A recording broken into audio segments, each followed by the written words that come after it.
Hi, I am Amy Allen, and I'm an interfaith chaplain and an artist. I'm a tannery resident, so I'm a tannery artist.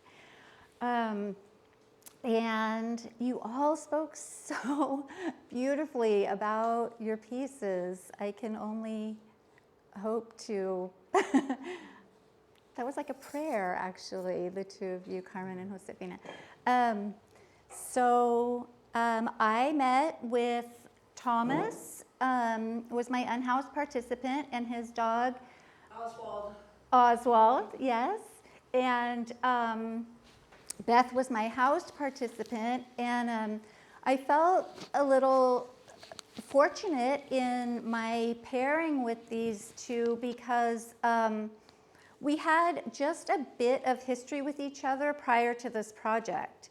So I met Thomas because he posts up to sing and panhandle across the street from where I work on Soquel Avenue. And then Andrew said, I found a housed participant for you. I think you might know her, and she's one of my clients. So my day job is cutting hair, and she's been one of my clients for a couple years. And then I had already been conversing with Thomas, and then decided to ask him if he'd want to participate. So that felt really special and unique. I didn't feel like I was going in completely cold when we had our times together. So as far as my Nest series, that's their name, and 1, 2, and 3. I have done worked with a lot of different types of materials in my artist life, and I went in my imagination starting from being pretty certain I was going to do some paintings to moving into thoughts about actually a ritual that I could guide through the space, to I think there was one other iteration before I landed on nests. And the nest idea came actually because years ago I had an idea that bubbled up that I wanted to make a nest of barbed wire. And I have long had some personal struggles with a sense of home. I've never been unhoused, which I'm so grateful to my family and friends for. But it's always been, as an adult, a struggle for me to find and or make a real place of home. And so I'd had this idea already a long time ago, and it bubbled back up and was like, what about the nests? And I was really grateful that it caught my attention again. So I wanted to use local materials, and I gathered natural materials from all over, including the beach. I had a big pile of kelp in my sink for a week, which didn't make the cut. Ended up pretty much all my materials are from the Tannery campus, which is extra special for me to get to use those. So the idea of the nest as something both fragile and really secure, something that nurtures life and can just be blown to bits in one gust of wind, really appealed to me. I really wanted to work with that, the tension there in those two relationships to home. So if you get close enough, you'll see that there are materials inside the nests that speak of that tension as well. It was definitely a challenge, the whole project, in terms of holding space with particularly my unhoused participant, Thomas. is, and I feel okay talking about this because he's open about it, is an active alcoholic and has a mild brain injury.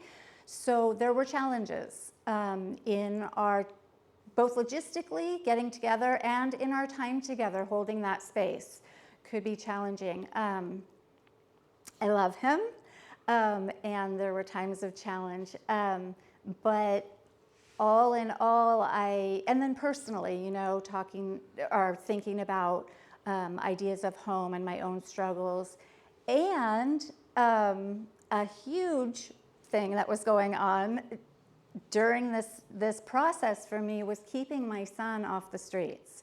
So my son was without a home and came fresh out of jail with nowhere to be and was not allowed to be here. And so trying to keep him out of the encampments and not completely run out of money, keeping him somewhere safe was also occupying a lot of my time and energy. And the only reason he is alive today and in shelter, he's in rehab, is because we have family. We have extended family that were willing and able to help.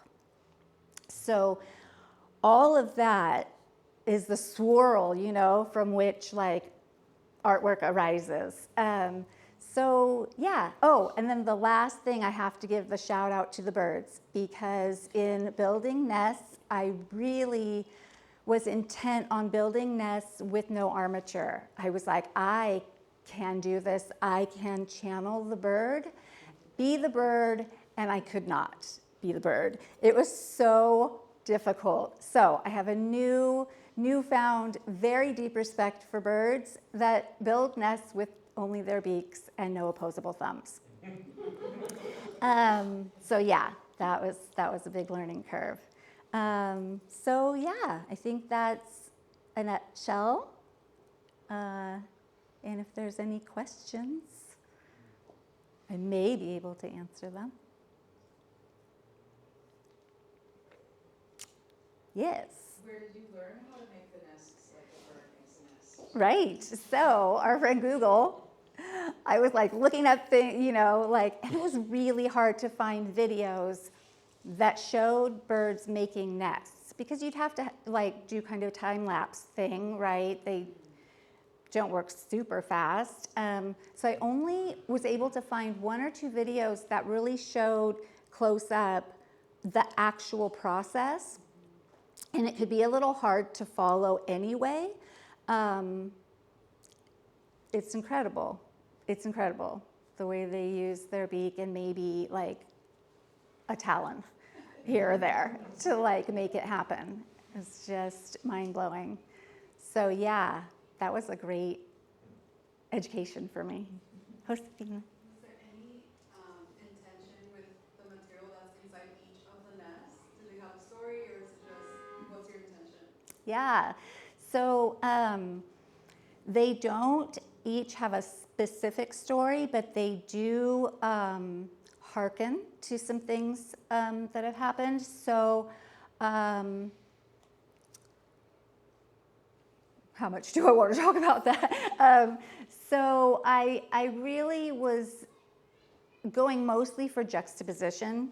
So with the natural materials, the exposed wire and the broken glass and the burned matchsticks really offset the natural materials. And I knew that they were universally representative enough of trauma that they could be recognized in that way.